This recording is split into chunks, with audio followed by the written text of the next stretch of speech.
Ibu bapak, saudari-saudara, sobat Komsos yang terkasih dalam Kristus, selamat berjumpa kembali dengan Renungan Minggu Komsos Gereja Santa Maria Immaculata, Paroki Tarakan. Kita hari ini memasuki minggu biasa yang ke-29. Bacaan Injil yang akan kita renungkan diambil dari Injil Markus bab 10 ayat 35 sampai dengan 45. Perikop ini mengisahkan dua murid Yesus, yaitu Yakobus dan Yohanes, yang datang kepada Yesus mengajukan permohonan agar mereka berdua ini diperkenankan nanti dalam kemuliaan Yesus duduk di sebelah kanan dan kiri Yesus.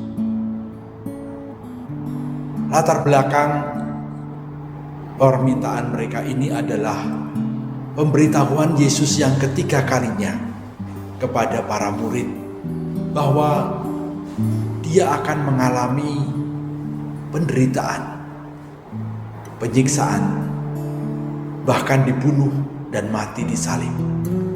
Namun 3 hari kemudian dia akan bangkit. Kedua murid ini dengan nekat memohon kepada Yesus agar mereka diperkenankan mendampingi Yesus dalam kemuliaannya kelak. Tentu saja Yesus tidak serta-merta mengiyakan mereka, karena itu menjadi hak Bapa.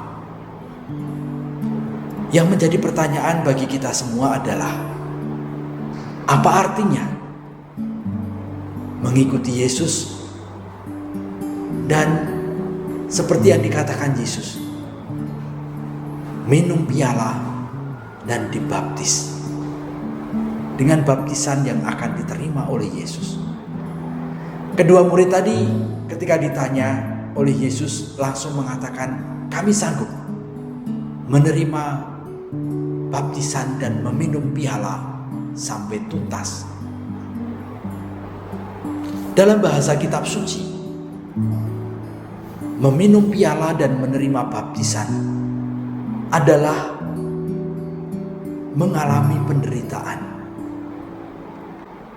mengalami sebuah peristiwa yang sungguh-sungguh tidak mudah, bahkan sampai kepada kematian. Karena piala dalam kitab suci seringkali dilambangkan sebagai murka Allah. Dalam piala itu berisi murka Allah. Dan ketika piala itu ditumpahkan di muka bumi, maka seluruh umat manusia akan binasa oleh murka Allah. Nampaknya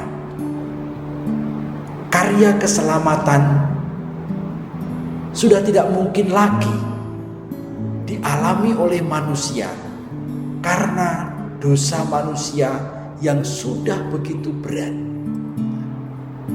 Namun demikian, Yesus datang untuk kemudian memimpin para muridnya menyambut piala itu. Yesus sendiri yang akan meminum piala itu. Yesus sendiri yang akan menerima baptisan itu.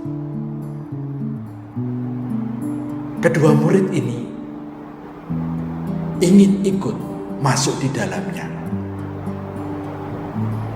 Mereka tidak mengerti sebetulnya mengapa untuk masuk ke dalam keselamatan rohani, boleh dikatakan, Yesus harus mengalami penderitaan. Ibu bapak, saudari-saudara yang terkasih, penderitaan adalah bagian kehidupan kita. Setiap orang, kita masing-masing akan mengalami dengan cara yang berbeda-beda keterbatasan kita sebagai manusia dalam wujud penderitaan. Entah karena sakit, entah karena peristiwa, entah karena kesulitan-kesulitan yang harus kita hadapi. Penderitaan merupakan bagian dari hidup kita sebagai manusia yang serba terbatas ini. Oleh Yesus, penderitaan ini tidak ditinggal lari atau tidak dijauhi. Yesus justru mengajak supaya kita merangkul dan mendekati penderitaan. Karena memang kita tidak bisa menghindarinya atau lari daripadanya. Justru penderitaan ini yang dirangkul oleh Yesus, yang diambil oleh Yesus, akan menjadi sarana keselamatan. Oleh karena itu, Yesus memberikan kepada para murid-Nya, kalau kalian ingin menjadi yang termasuk, menjadi yang terkemuka, kalian justru harus mengubah cara pandang kalian. Selama ini, orang-orang yang berkuasa itu berkuasa sebagai orang yang di atas. Kekuasaan dipraktekkan dalam bentuk relasi vertikal, yang di atas menginjak yang di bawah. Dan itulah yang seringkali menjadi sumber penderitaan umat manusia. Manusia saling menginjak satu sama lain. Yesus ingin mematahkan belenggu seperti itu. Yesus ingin memutus rantai balas-membalas yang saling menginjak. Dengan cara apa? Dengan cara membangun relasi horizontal. Kalau kamu ingin menjadi yang terkemuka, kamu harus menjadi pelayan satu sama lain. Melayani berarti membangun relasi horizontal, menjadikan orang lain sebagai sesama, menjadikan orang lain sebagai sahabat. Disinilah Yesus memutuskan rantai balas-membalas yang menjadi sumber penderitaan umat manusia. Dia mengembangkan karya pelayanan. Maka dia mengatakan Anak Manusia datang bukan untuk dilayani, tetapi untuk memberikan nyawanya sebagai tebusan bagi banyak orang. Yesus datang justru untuk mendamaikan semua orang, supaya menjadi sahabat, supaya menjadi saudara. Caranya adalah dengan melayani, dengan memberikan diri, dengan menjadikan setiap orang sahabat. Bukan orang yang diperintah atau diinjak, tetapi sesama peziarah yang berjalan menuju Tuhan. Sekali lagi, Yesus meletakkan karya penebusan atau penyelamatan umat manusia bukan dengan cara penaklukan dalam bentuk kekerasan, mengalahkan musuh dengan cara balas-membalas. Yesus ingin membangun dunia baru dengan peradaban yang baru, dan Yesus menawarkan tata kehidupan dengan saling memperhatikan, saling melayani, saling menyejahterakan. Inilah jalan keselamatan.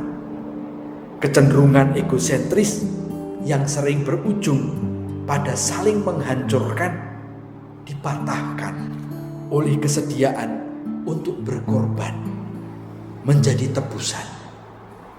Maka Yesus rela minum piala sepenuhnya supaya murka Allah itu tidak ditumpahkan untuk manusia.